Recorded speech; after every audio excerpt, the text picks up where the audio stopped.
and Taylor Swift found one of my covers and she tweeted it. And it was crazy. I couldn't believe it. And I really shouldn't have talked like this. Those words should leave my lips. Now you know what's up. I be posted up. It's witty music, witty music. So yeah, today, man, we got a real special guest, someone I just met recently at the Asian Hustle Network in Las Vegas. So glad we met. It goes by Travis Atreo, man, global singer, songwriter, producer, tech co-founder. I mean, this guy does it all. So I'm very excited to have an in-depth conversation with him about what's going on and, how to get started and who he is. I mean, Travis, why don't you let the audience know, what do you do and how did you get started? And yeah, when did the success start, Hey, thanks, man. Appreciate you even having me on here, bro. It's an honor, and shout out to everybody that's taken, a listen to hear my story and hear us chop it up. But yeah, so I've been an artist for about 15 years, independent artist, pretty much my entire life since 2006. And then about in 2021, during the pandemic, I decided to kind of, take my chances at this founder thing, how it is. You're a founder yourself, bro. And Yeah. I just felt like, the goals that I had set for myself, growing up and everything, just all kind of changed once the pandemic happened and I started to reassess things. And so, yeah, now I'm splitting time between me being an artist, being an artist coach, and then also, being leading this company, Fandid, into success. So yeah, it's led me to opportunities, like meeting you, man, and at the Asian Hustle Network. So shout out to Brian and Maggie and all them for connecting us. Well, we know you got a lot of things going on, but I think a lot of people know you for is the music. So let's travel back in time. You as an upcoming artist, what are some struggles? Like what did you start doing? Would you, start playing the instrument first? Were you singing first? What really led you into the music scene and where did you grow up? What's hometown to you? Yeah, so I grew up in like a suburb of Seattle called Federal Way. It sounds like a highway because it was, but I grew up out there. I grew up in church. I'm Filipino American, so grew up in a Filipino American church, and you know how us Filipinos do, man. We all sing and not generalizations, but we've got that heart for the arts, and so naturally the youth group that was, we're all just friends, and we just kind of started this youth group, and then we all started to kind of learn instruments together. So I started out on drums when I was like 13. My grandma bought me my first guitar. She was a music teacher and a school principal back in the Philippines, and she bought me my first guitar, and she was the first person that told my mom that she should get me into voice lessons because she could see that I was really taking to the guitar. I was playing clarinet like in band and stuff, but I started to sing more, started playing more instruments, and ended up being in vocal lessons, and then started leading like the band at church. Yep. I was like 15.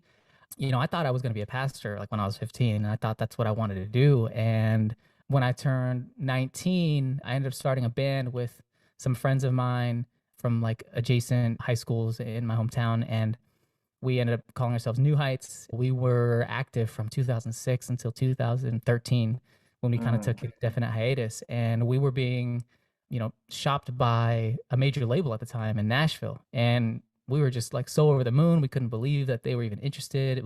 They checked out our MySpace page and they invited us to come and start writing with their writers out in Nashville. But the caveat was that we had to pay our way there because they weren't gonna, pay our way there. But they were like, hey, if you ever come to Nashville. So we ended up saying, okay, this is our shot. We're gonna shoot our shot. This is our chance to actually be, because at that time you could only be a full-time musician if you had a label backing you. So we did that, felt like 9 times at least, and eventually they ended up passing on us. So then we decided to make our own album. We ended up having a song go viral that we wrote in 2006, but it was already 2012 when it went viral. And then we got on tour with the Far East Movement.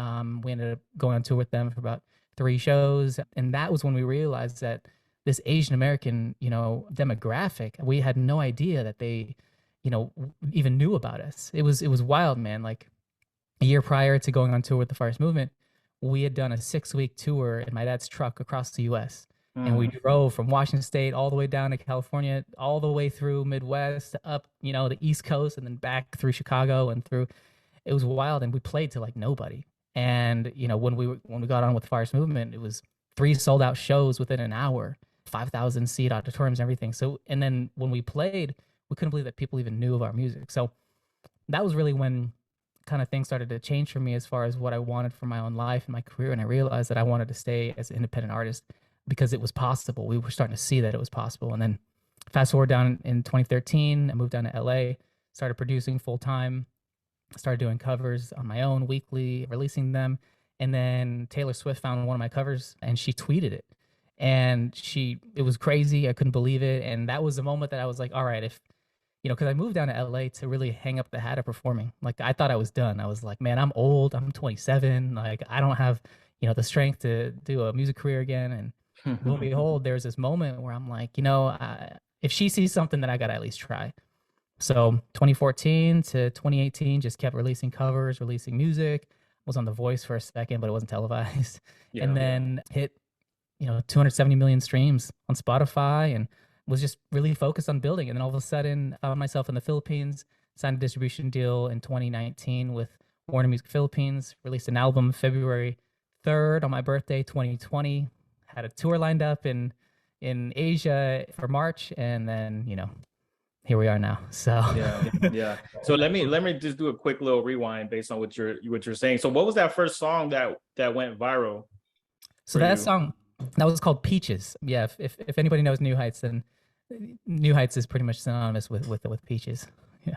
Okay, so that's the first song that went viral, and then it led you to doing shows with Far East Movement.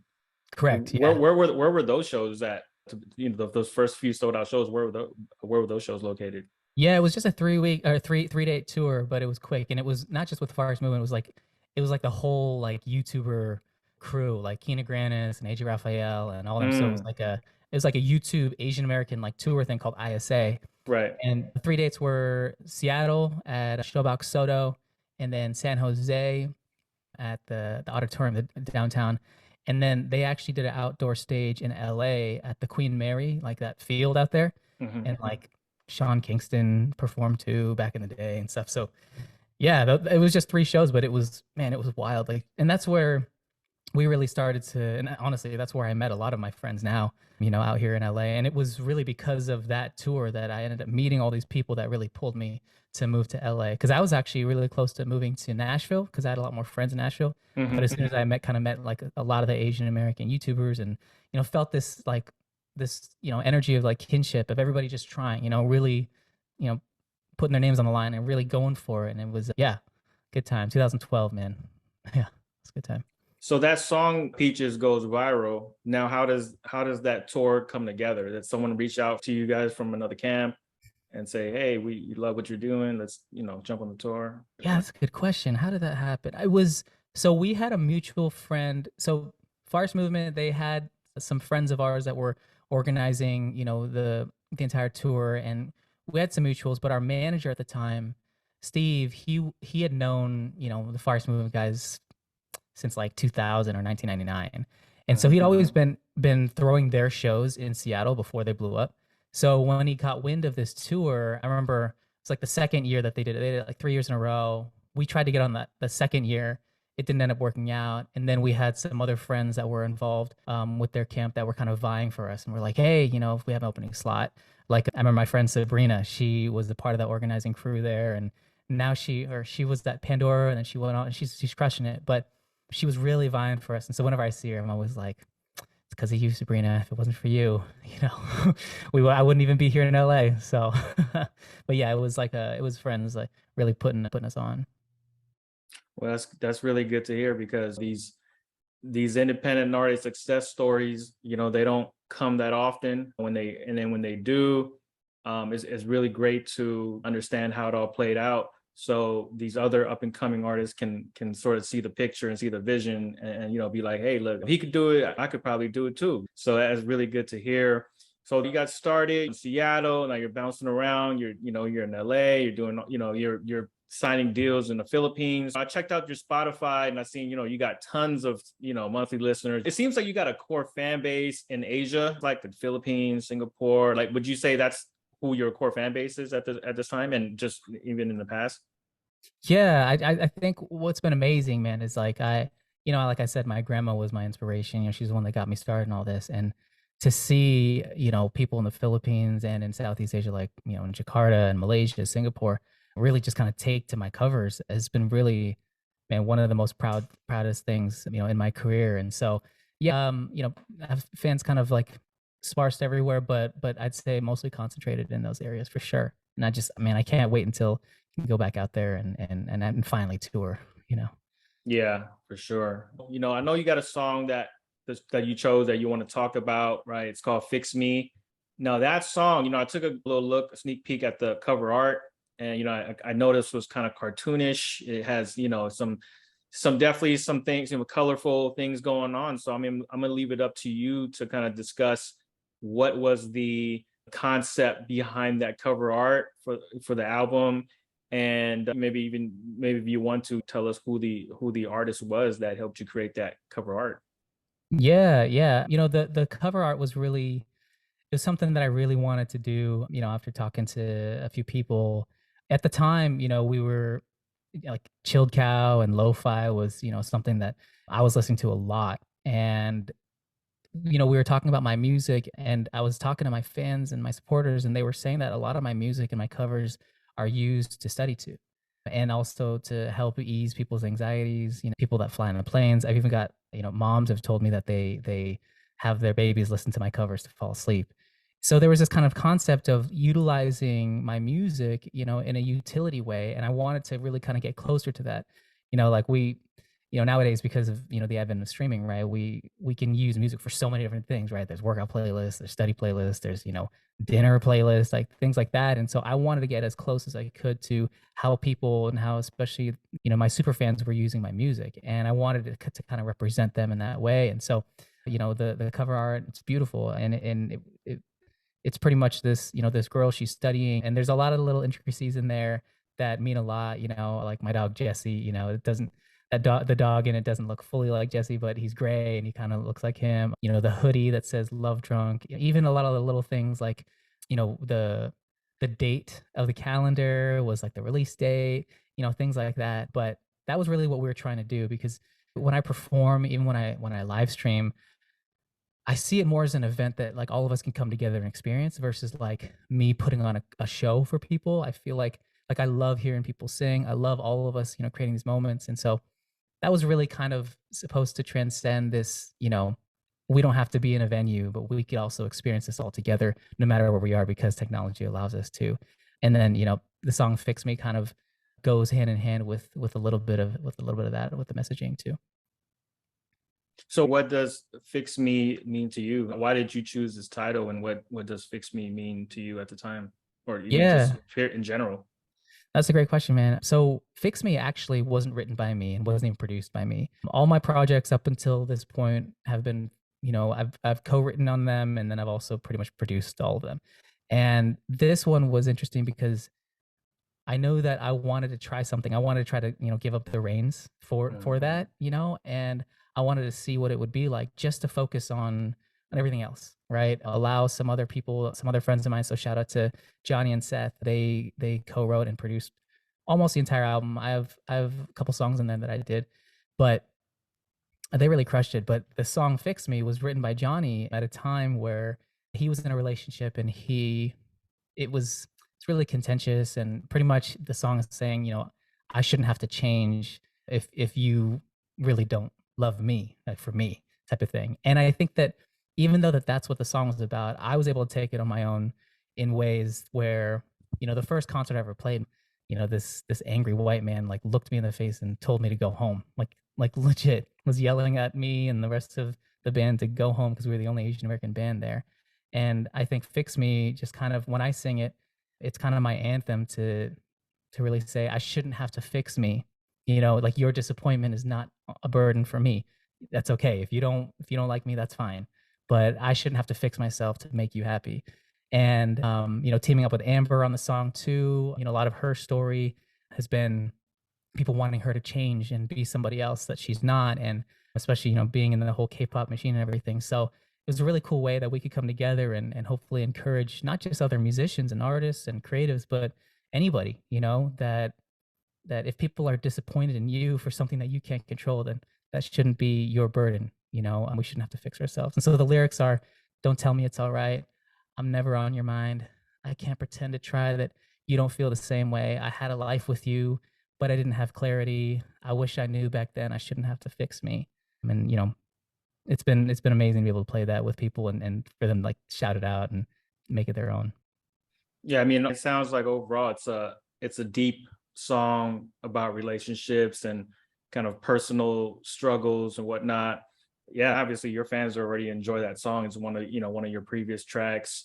Did you guys end up shooting a music video for that, or you guys left that one alone?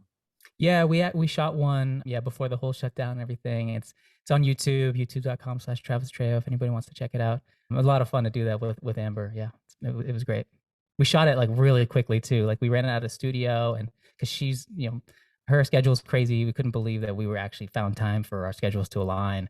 But yeah, we ran out of studio in like Pasadena-ish area for like Mhm. like 4 hours and got in and got out. And yeah, it's a great music video. Super proud of it. Nice. So, what's your favorite part of the song, or just favorite lyric? If you don't mind, I think people would love to hear you recite that your favorite part of the song. Yeah, man. Let's see here. I think the pre-chorus, right, is the pre-chorus to me just feels super real. Like, I don't know if you can hear this. Actually, no, I don't have my piano up. Never mind. But the lyrics are, I really shouldn't have to talk like this. Those words shouldn't leave my lips. Say goodbye with an empty kiss, and this is it, what I won't miss. I really shouldn't have to talk like this. Those words shouldn't leave my lips. Say goodbye with an empty kiss, and this is it, what I won't miss, what I won't miss. And I think that those lyrics in particular, like, I really shouldn't have to talk like this, is like the heat of the moment, right? Like it you listen to the song and all of a sudden you hear those lyrics and you're like in the scene, you're in the moment of like, I've had those moments where I'm angry and I say things that I shouldn't say, and we all have been there. And it's that kind of recoil, right? Of that moment of, I really shouldn't have to talk like this, but here's somebody that's gaslighting me and turning me into something that I don't like. And I think that there's this this part in our lives right now, in our time, where we're all so angry, right? Where we you hop on social media and everybody is like, the default energy is angry, right? And we have this kind of a wholesome, like, this need for a wholesome content right now. And I just think that that lyric, I really shouldn't have to talk like this, is so human. And it's always a good reminder of, like, just because somebody might be not the happiest right now, we've all got things that we're dealing with. We've all got struggles that we're dealing with. And it kind of points it back of like, I really shouldn't have to talk like this. All of us, have remorse at times when we mess up. And, maybe if we can tap into that energy a little more of, we're all very similar, we're all the same, and give each other the benefit of the doubt, maybe we can have some more grace for each other. Yeah, well said. Well said. Let's do a little transition over to kind of the business side of things. I know you've been an independent artist, I think all your whole career, right? Right. Yeah. So I'm sure you got some tips and tricks, and you got some things that you can spread to the listeners who are independent artists that are coming up. So me personally, I'm curious, what have you done to market and promote your music in the past as you were coming up, and then just fast forward to, just let's just say, the last 6 months? Like, are you hands-on with the marketing? Have you hired a company, or what have you done to kind of help further market and promote your songs during your career? Yeah, man.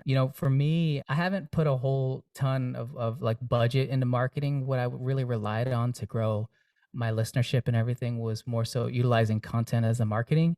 And, I'm gonna have to sit down and talk to you, when we're for these next marketing campaigns, and talk to you because you're the expert Yeah, here. for Um, sure. but for me, myself, I was really just focused on staying consistent. And I knew that if I could feed the algorithm on YouTube for a few years, I mean, this was back in the day, right? This is like 2016, 15. If I can continue to be consistent and I was releasing a new record, I mean, a cover, like, but I treated it like it was my song, arranged it, mix mastered it, and then also released the video on the same day. And you know how hard it is to create content, man. Like, that's a whole week long thing to put on a record and a cover a week. And so I just kept doing that, kept pushing that, and I just felt like if I could get to 100,000 YouTube subscribers, then I want to release my original EP that I had. And I knew, and the reason why I did that was because when I was in New Heights, we had this thing, real quick story. We used to get asked to play, this was in Seattle, right? Like Yeah. 2008. and like the emo scene was massive there, bro. Like I mean, Hmm. every single band was like a screamo band, and they all wanted to like play songs with us, and we were like the Asian American Lifehouse, bro. Like we were not trying to do like screamo, but they were like, no, we just want to play with you guys because you know you guys are good, and we're like, okay, fine. So we'd play these like 5 band sets, and as soon as we get up there, nobody would pay attention to us. They just wouldn't. And I'd call this blue haze because it's back in the day before smartphones, before the iPhone. It was like the Nokias, you know, with the color like phone, and it was like this blue haze because everybody just hopped on their phones while we were playing. What we started doing was there's a song by Leona Lewis at the time called Bleeding Love that was like a huge hit, Hmm. and we did like this kind of rock version of it.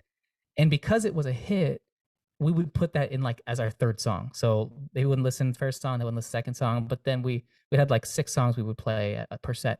And the third song, they at least stopped looking at their phone and gave us their time of day.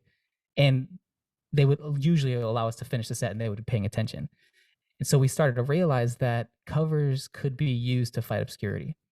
So that was kind of what I took with me when I came down here, and I realized that I have all this original music, but I know that nobody's going to take the time to listen to me if I don't give them something to fight obscurity with. Right? There's no reason for them to listen to me because they have all the other bands. Then unless they don't know me.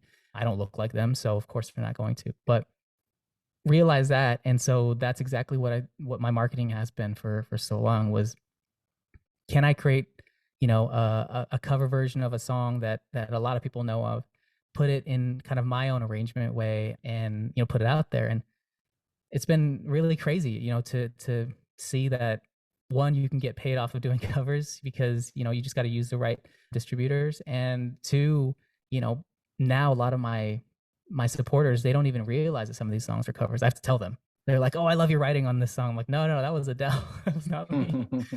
So yeah.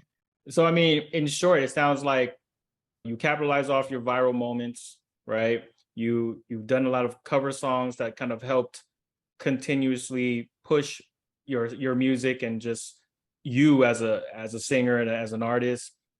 And I guess really, I think I remember you mentioning that you stay in communication with your fans and you try to kind of listen to what they want. Now, how did you communicate or stay in communication with your fans and your super fans? Yeah, I mean, during 2020, I started live streaming and on Twitch, and like kind of multi-streaming on Twitch and YouTube and stuff. And they ended up kind of finding me. Honestly, bro, I didn't know that I knew that I had listeners, right? And especially, you being in the music industry, there's a difference, right, between fan and just somebody that casually listens. And Hmm. you know, I I had been looking at the data for years and being like, okay, how do I turn these listeners into fans? And when I started to live stream, they all started coming out of nowhere. I didn't realize that a lot of them were on Twitch, and they came together and they created their own Discord, and they call themselves the Treo Troop. And they ended up creating the Discord, and setting it up for me. And now they kind of run it themselves. And so that's really how we communicate with each other. They help me with live streams where they're helping me with my latest album. And also, we're trying to plan this tour for later this year or next year. And so they're helping with that too. But I really believe, man, that nowadays, if you have a strong fan community of supporters, and they don't have to be fans, right? Just people that support you, you could have a sustainable career without ever needing to sign to a label or a third entity if you don't want to.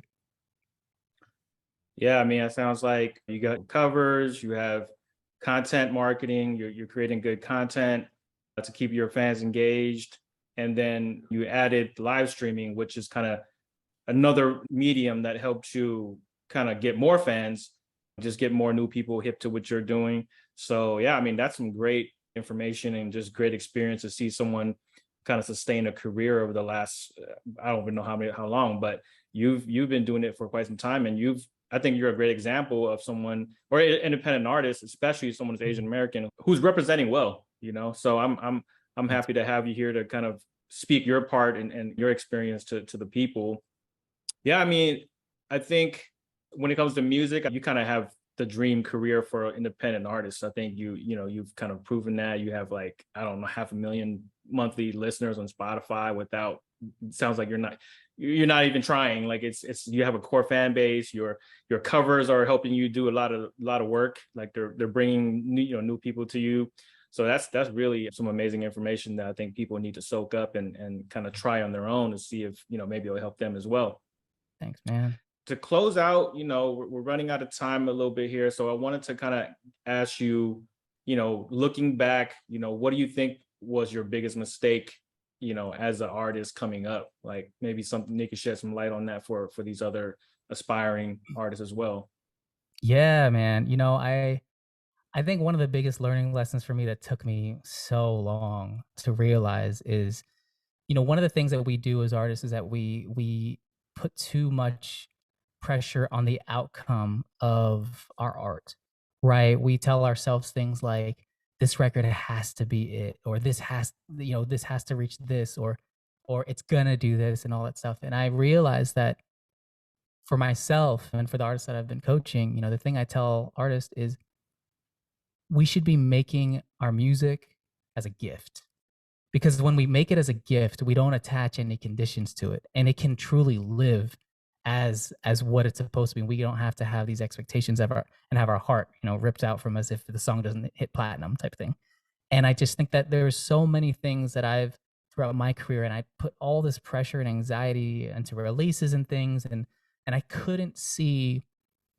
It's funny, right? When you attach outcomes to things, like you could it could be even better than the outcome that you wanted, but because it didn't hit that mark that we had focused on for so long, it feels like a failure. When actually, if we're not allowing ourselves to be open to the possibilities, right, then we lose out on a lot of the good. And so I think there's been many mistakes I've made in my career, but I think this one has been something I've been trying to live a lot more of. Is that you know, our art is, sure, you can make records, that sound like this artist or that artist, but at the end of the day, the art that you make from your soul is really your soul's expression in audio form.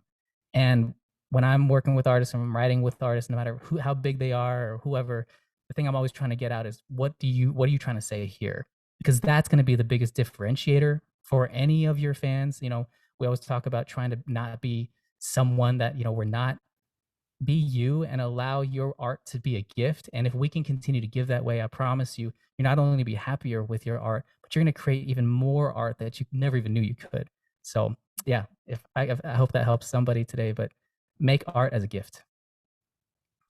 Yeah, that's dope. That's dope. I don't think I've heard anyone kind of put it that way, but that's well put. Yeah, I mean, no, you're a busy man. So like what last minute plugs or things you want people to check out on your end? You need last words or last minute plugs? Yeah, I'm running a test campaign for my next album. So if you guys want to check it out, go to reserve.travisatreo.com and check that out. But man, yeah, just super honored to be on here and make sure y'all keep supporting. Yeah, man. Thanks for coming on the show, man. I definitely want to do more, podcasts and just other things with you and pick your brain. And I think we can definitely do some great things together. Yeah, man. Thanks for representing the Filipinos out there and just representing for the independent artists.